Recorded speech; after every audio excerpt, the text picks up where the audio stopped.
Hello everyone and welcome back to the channel. My name is Gonzii and today we are going to be reacting to another game theory video, man. This time called Into the Pit Changes the Entire FNAF Timeline, bro. So without further ado, let's react this thing, man. Let's go. What's the point of this mask from Into the Pits? As you explore the house of our main character Oswald, this item can fall from the attic. But I played when it. during the I game haven't this enjoyed happens, a it's FNAF completely game random. like What's even I've enjoyed stranger this one in is a that it's while, the only man. piece of Fazbear Ruining merchandise in the Security entire Breach house. was The game would have you believe that it's just a Absolute tradable trash. item, and while yes, Sorry, you can Steve, use it like, for that come on. purpose, there are plenty of other items that show up way I think more I'm reliably scared in that this can game, also be so. used for the game's one and only trade, making a luck-based item like this feel totally unnecessary, unless it's not really here to be a game mechanic. It's here to tell us something important, and I think I know what it is.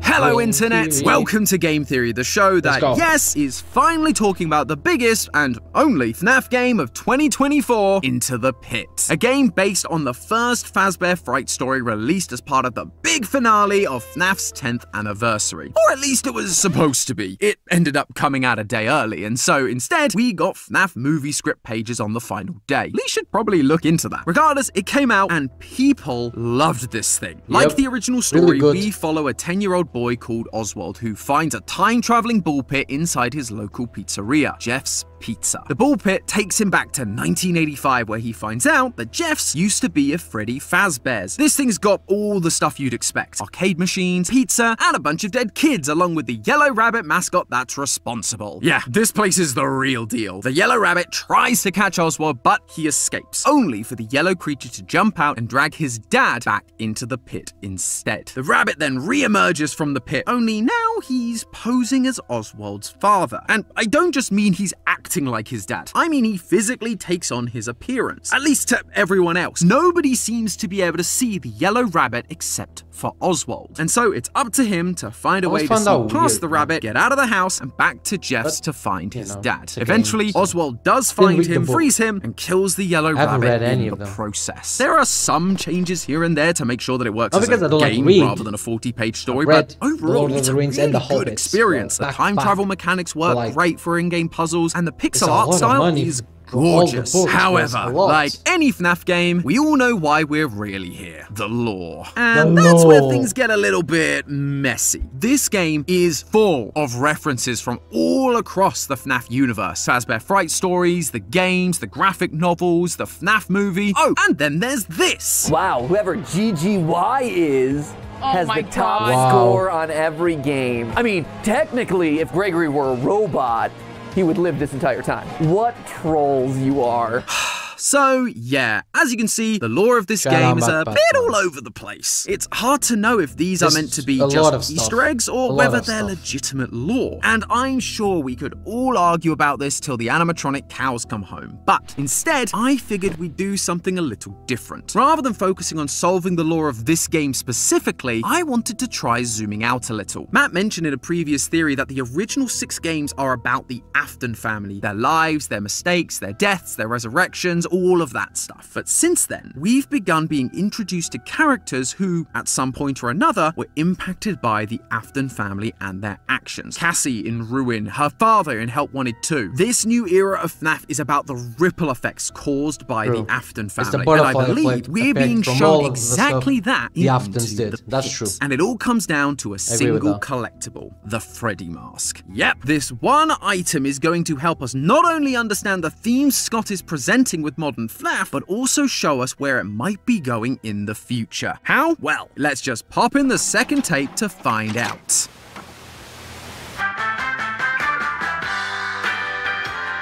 Shout out Tom. Lee, legend.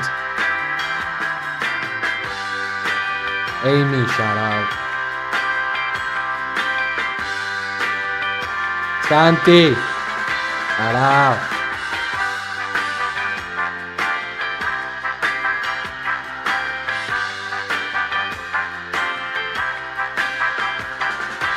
Embrace your legacy. The Legacy Collection, featuring 4 new signature jackets and a range of flattering graphic tees, is available now at lumenofficial.com. Welcome back from the break. Thanks for sticking with us. Before we get too deep into the big meta stuff, we should probably go over the basics of this Freddy mask. During the game, you can explore multiple rooms in Oswald's house. One of the rooms is Oswald's attic, but on a random night, there's a chance that this Freddy mask will fall down when you open the hatch. This stood out as a strange detail because 1, it's not mentioned in the original book, but 2, Oswald doesn't really know who Freddy is. If you collect the toy Freddy item, he calls Freddy this thing rather than by his name.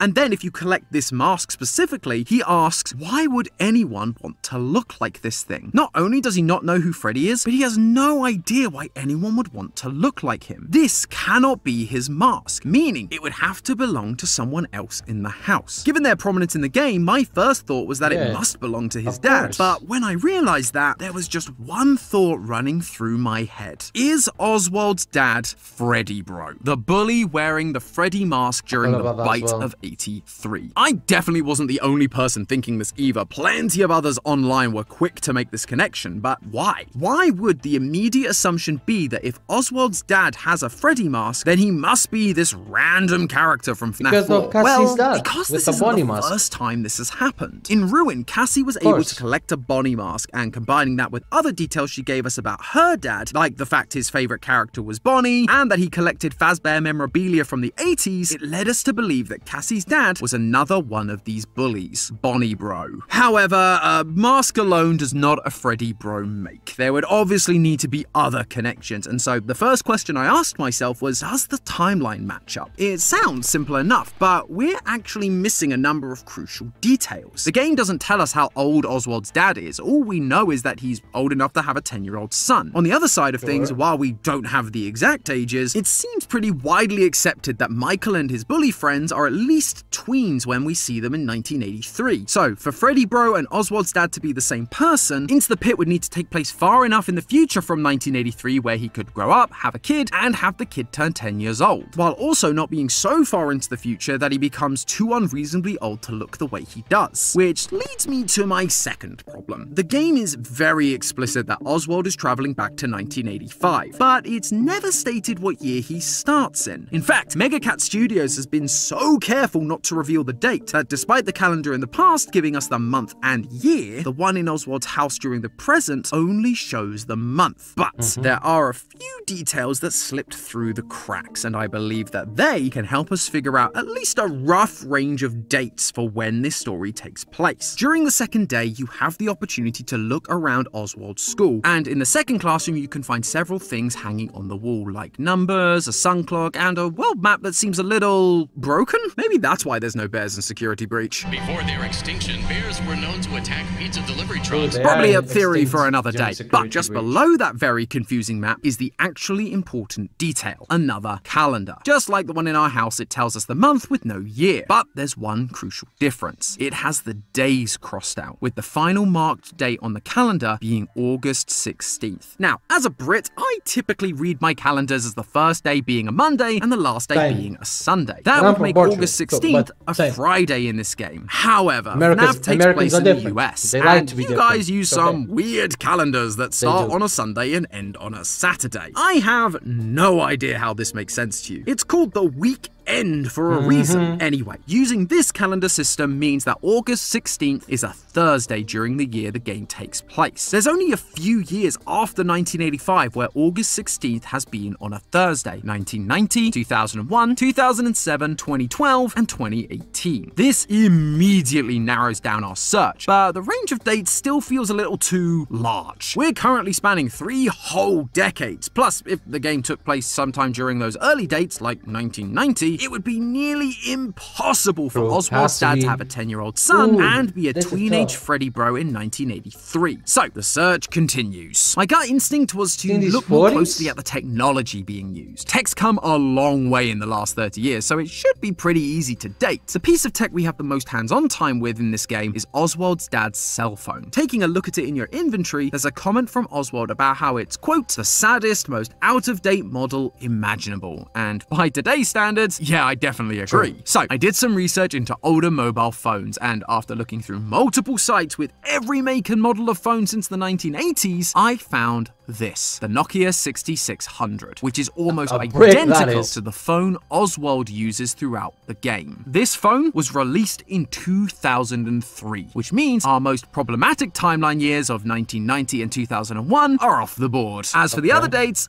I had to do a lot more digging than I anticipated. Scott and Megacat did a very good job keeping the world looking pretty ambiguous. I looked at washing machines, water fountains, blackboards, whiteboards, TVs, but all of them were either too generic to suggest a year, or the item is still being used in the modern day despite its age. Thankfully, my technology hunch came through once again, because during the game's final day, you get to go into the back of Jeff's pizza. He has a huge monitor. You can find Jeff sitting down at his computer. Taking a look at the screen, I immediately noticed something. The grey taskbar and window design is identical to the design of Windows 95, but actually that isn't what I noticed. Despite coming out in 1995, people do still run Windows 95 today. No, what I noticed was the size of his monitors, specifically their aspect ratio. Aspect ratio basically refers to the ratio between the height and the width of an object or video. For example, the video you're watching right now has an aspect ratio of 16:9, meaning for every 9 pixels of height, there are 16 pixels of width. Most standard TV shows and YouTube videos are made in this format, so naturally, most of our TVs and computer monitors are built to match that. But that wasn't always the case. Computer screens actually used to come in 2 different aspect ratios, 4:3 or 16:10. That was until 2008 when the modern 16:9 was introduced, and in 2010, they took over the market as the majority. So the question is, what size are Jeff's monitors? Of course, I whipped out the trusty pixel measurement, and I can confirm that Jeff's monitors are in fact modern 16:9 monitors, despite him still running Windows 95. Not sure you're gonna be getting the most out of those monitors, Jeff. I'm sure LTT would have some thoughts, but hey, you do you. That knocks 2007 out of the running, leaving us with 2012 and 2018, which for our purposes is actually more than enough. The fact the game can't take place in any of the years prior to 2012 means that from a timeline standpoint, it's definitely possible for Oswald's dad and Freddie Bro to be the same person. If he was a teenager in the 80s, by the 2010s, nearly 30 years have passed, so he'd definitely be old enough to have a kid of his own. However, even with that part of the timeline at least somewhat figured out, I realized I had a different problem. Sure, Oswald's dad could be the right age if he was a teenager in 1983, but that kind of relies on us assuming he's Freddie Bro to begin with, which isn't proof in and of itself. Why would he have the mask then? I didn't just need the year of the game, I needed something that proved Oswald's dad was alive in the 80s. I looked through every inch of this game but found nothing, so I did the only thing I could. I went back and reread the book. I know, who could have seen that coming? Now, I've read these books countless times, but each time I do, new details jump out to me, and with this new game fresh in my mind, I spotted this. Quote, "Dad, how old were you in 1985? I was just a couple years older than you. All I could think about was how many quarters I had to spend at the arcade." Jeff's Pizza, back before it was Jeff's Pizza, it was some kind of arcade, wasn't it?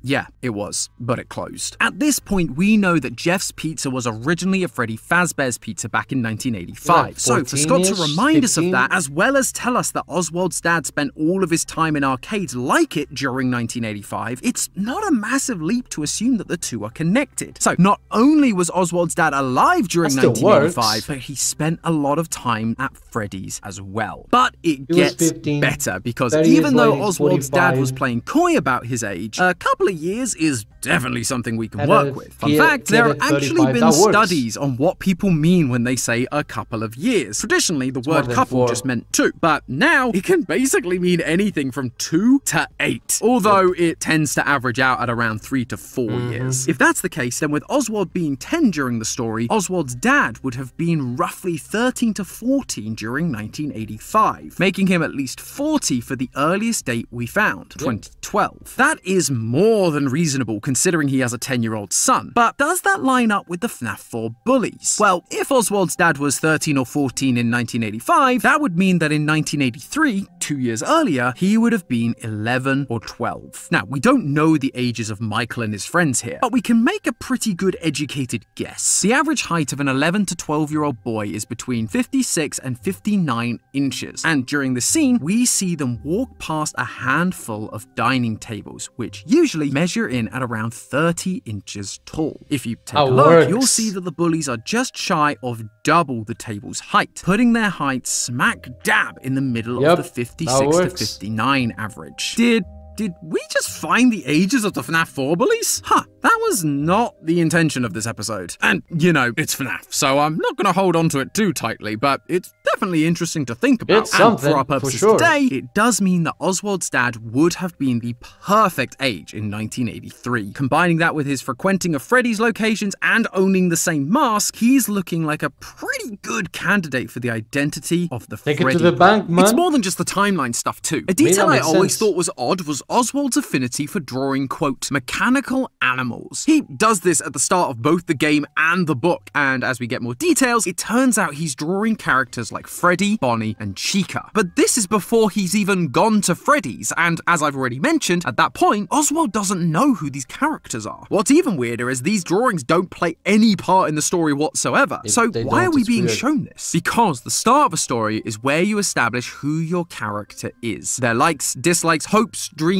and their relationships. In this case, we're being shown that before this story about a Freddy Fazbear's even starts, this character, this family, has a connection to the Fazbear franchise. A connection Oswald may not fully understand, but one that his dad certainly does. But why does this matter? What does this fundamentally change for us and our understanding of this franchise? Well, it's once again showing us that this modern era of FNAF is widening our view on the world and the characters we look at, focusing on the knock-on effects of the Afton family and how the part these other characters played all led to them changing their ways. Cassie's dad being Bonnie Bro in Ruin was the first instance of this. Cassie tells us that he had a technician's Faz wrench, hinting that after the bite of 83, he grew up and became a technician so that he could stop any malfunction like the one he witnessed from ever happening again. Oswald's dad being Freddy Bro does the same thing. We learn that Oswald's dad used to work at the local mill before it shut down. Again, in true Scott fashion, he kept what type of mill this was vague in the story. I always imagined it was just your typical steel or wood mill, but in the game, we actually get to visit this mill. Or more accurately, you get to visit the trash heap outside the mill. Although, this isn't any ordinary trash. I mean, some of it is, but next to the classic black bags, you can see a few recognizable Fazbear characters. The most obvious ones are Trash and the gang from FNAF 6. Because, of course, the characters made from literal trash are hiding out in a dumpster. But besides them, you can also find things like a toy Bonnie doll, a Bonnie mask, a Freddy head, and a couple of animatronic hands and feet. And these things do belong to the mill as well, because Oswald says that they've been sitting there ever since the factory closed down. This mill isn't just your typical mill. They were making parts for Fazbear Entertainment. It's a warehouse. Dad worked at this factory, so it seems like he grew up and started working at the local factory that made Fazbear parts to make sure that they were properly inspected, tested, and approved before being sent out. That way, no kid would ever suffer the same fate as Michael's brother due to a faulty part. For years, Michael, the Foxy Bro, was the only one of the bullies to truly try to atone for the mistake he made. He wasn't able to help his brother, but he tried to put his sister back together. And when he learned the truth about his dad from her, he went on a mission to finish him as well. But for almost a decade, the other three bullies basically got away with it. They just disappeared into the back of people's minds, never to be seen or heard from again. Now, here they are, showing up one by one and revealing to us that these events did change them. That just like Michael, they too are trying to atone for what they did back in 1983. And this theory works regardless of whether you think Into the Pit and the books are 100% canon and Oswald's dad is literally Freddy Bro, or whether you believe he's just a parallel for a grown-up Freddy Bro. The theme is still the same. This era of FNAF is about the ripple effects of the Aftons and the atonement of the FNAF 4 bullies. Scott is trying to wrap up loose ends that were left dangling for years. He's giving us a little more insight into characters that up until now have basically been one-dimensional. Both Bonnie Bro and Freddy Bro were just bullies, mean kids that thought it would be funny to shove Mike's little brother into the mouth of an animatronic he was terrified of. But now we're being shown that they didn't stay those one-note cruel bullies after that. That just like Michael, they were haunted by what they did and were doing whatever they could to make up for it. We see during the end of the game that Oswald's dad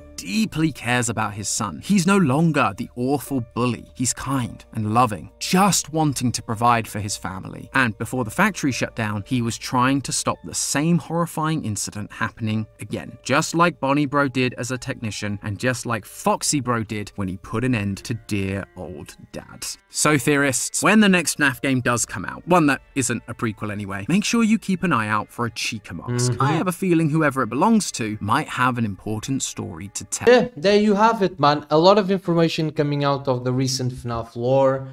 I love it. I really, really like it. I would get involved, but I just don't have the means to go through every single book, every single game. Shout out to Tom and the team. They did a phenomenal job with this theory. It makes a lot of sense. When I was playing Into the Pit and that mask fell down, I immediately thought of the Bite and Freddy Bro immediately, because I knew what VR, what El Ponte 2 was about. It was about Cassie's dad. That was Bonnie Bro. And yeah, guys, thank you so much for watching the video, man. If you enjoyed it as much as I did, like the video, subscribe to the channel. All glory to God as always. See you guys in the next one. Goodbye.